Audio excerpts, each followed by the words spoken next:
The morning lights of the Tamron Hall show studio gleamed off the polished stage floor as the production crew made final adjustments. The air was electric, a mix of nerves, excitement, and that intangible buzz that comes when a major star is about to appear.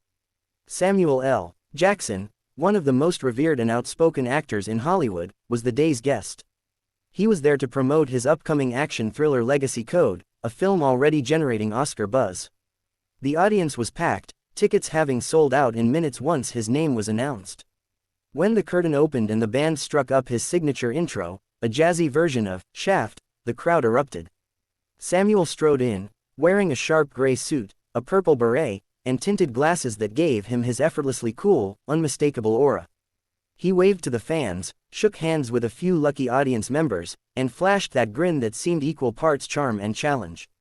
Tamron met him halfway across the stage, beaming. "Ladies and gentlemen, the legend himself, Samuel L.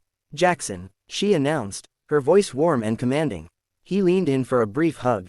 "Tamron Hall," he said, his deep voice booming through the speakers. "You finally got me here.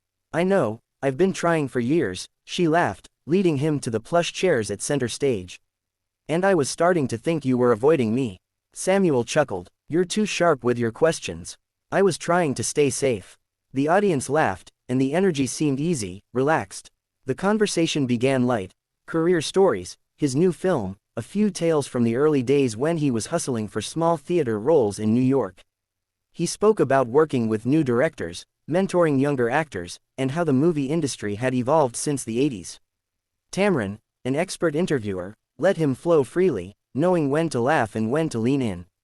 But halfway through, the tone shifted. Tamron picked up a note card from the table. Her tone softened, but her eyes sharpened, the kind of look seasoned viewers knew meant she was about to pivot. "Samuel," she began, "you've built a reputation as one of the most fearless voices in Hollywood. You've never shied away from difficult conversations, about race, about representation, about justice. But recently, some critics have suggested that your film choices have become, well, a little safe. That you've pulled back from the activism that once defined you. How do you respond to that?" Samuel sat back in his chair. His expression didn't change, but the air around him did. The warmth faded, replaced by a calculated calm. He rubbed his chin, thinking. Then, slowly, he said, "Safe choices, huh?" Tamron nodded. "That's the word critics have used.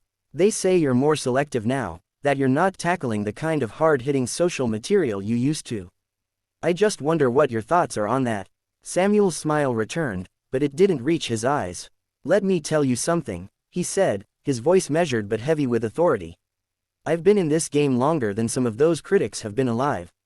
I've done the protest roles, the speeches, the work that rattled cages. You think I've got something left to prove? I'm not saying that," Tamron replied smoothly, "but people look up to you. They remember the power you brought to roles that spoke directly to truth and struggle. Do you ever feel a responsibility to keep that fire burning?" The audience quieted. They could feel the tension inching upward. Samuel leaned forward. "Responsibility is a tricky word. I've been responsible all my life, to my community, my craft, my family. But I'm also allowed to breathe. Every role doesn't have to be a crusade. Sometimes I just want to play a man chasing bad guys. Is that a crime now?"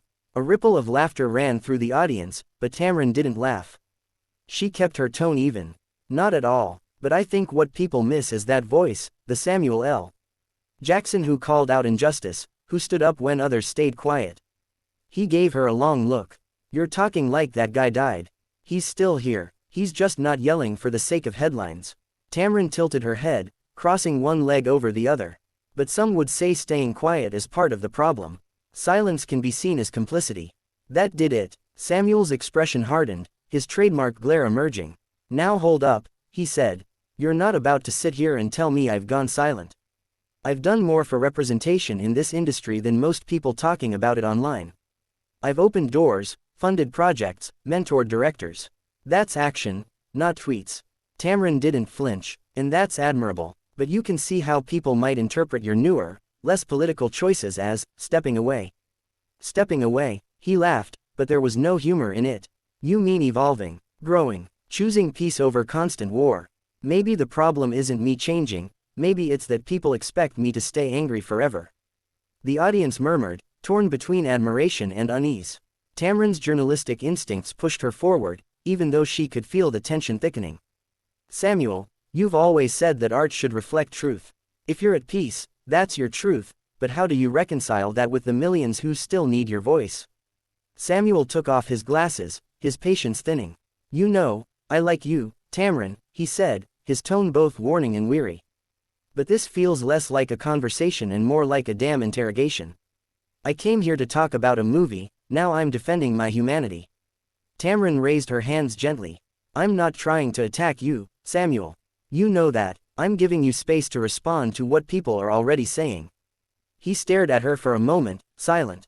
The studio was dead still, the audience waiting. Finally, he said, people will always talk. They talked when I was loud, and they talk when I'm calm. The truth is, I don't work for them. I work for me. Tamron nodded, her expression unreadable. Fair enough, she said quietly. But do you think maybe the audience deserves to understand where you stand today? Because to a lot of people, you've been a symbol, someone who stood up when others stayed seated. And now, they're just wondering if that man is still standing. Samuel blinked, then exhaled. You're good at this, he muttered, half a compliment, half a warning. You know how to push buttons. I just ask what the audience is thinking, she replied calmly. Yeah, well, sometimes what they're thinking ain't worth answering, he said, leaning back with a shake of his head. In this whole, safe roles, nonsense. Maybe I just don't need to scream to be heard anymore. The crowd gave a light, uncertain applause. Tamron smiled, but there was tension in her eyes. Fair point, she said. But you know, I think people just love hearing you speak your truth, loud or quiet. Samuel cracked a small grin. Trust me, Tamron, when I've got something to say, you'll know it. The cameras zoomed in on their faces, her composed, his defiant. Behind the charm and tension, something unspoken passed between them, respect, pride, and the undeniable energy of two powerful personalities unwilling to back down. The audience cheered again, but underneath the applause, everyone could feel it, this wasn't over. The air hummed with the kind of tension that only live TV could create, and the next question would either cool things down or set the stage for an unforgettable explosion. And Tamron, with a glance at her next card, seemed ready to light the fuse. The silence that followed Samuel's last remark was unnerving. Even through the bright studio lights, you could sense the invisible tug of war happening on that stage. Tamron Hall, ever composed and seasoned by years of handling fiery guests, adjusted her earpiece subtly as her producer's voice came through, urging her to ease off and pivot to lighter questions. But she knew something in her gut, the interview had hit a nerve, and backing down now would make her look like she'd lost control. Samuel L. Jackson sat back in his chair, legs crossed, eyes fixed on her.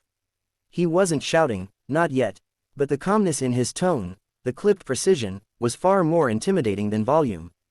Tamron, he said slowly, I came here to talk about a movie, not to be dissected like I'm on trial.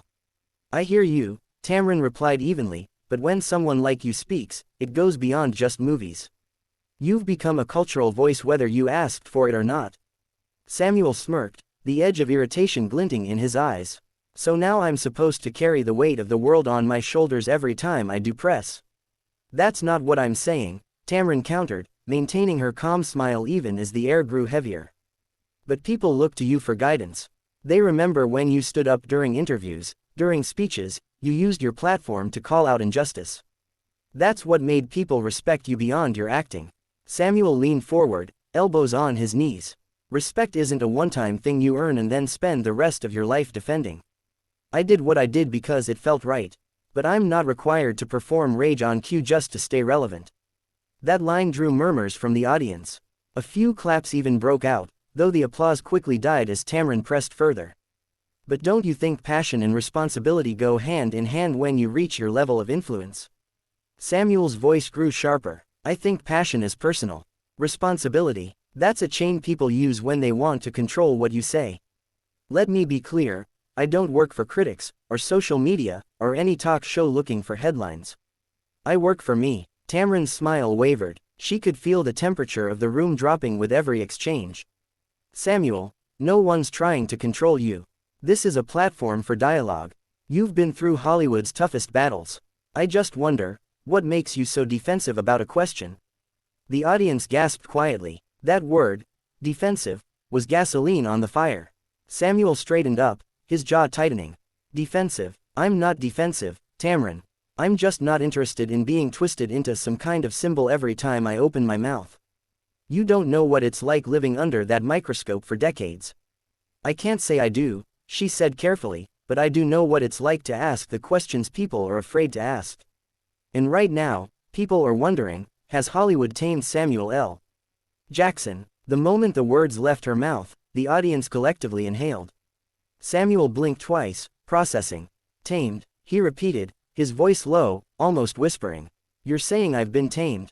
Tamron hesitated, realizing the line might have gone too far. I'm saying you've changed, she clarified.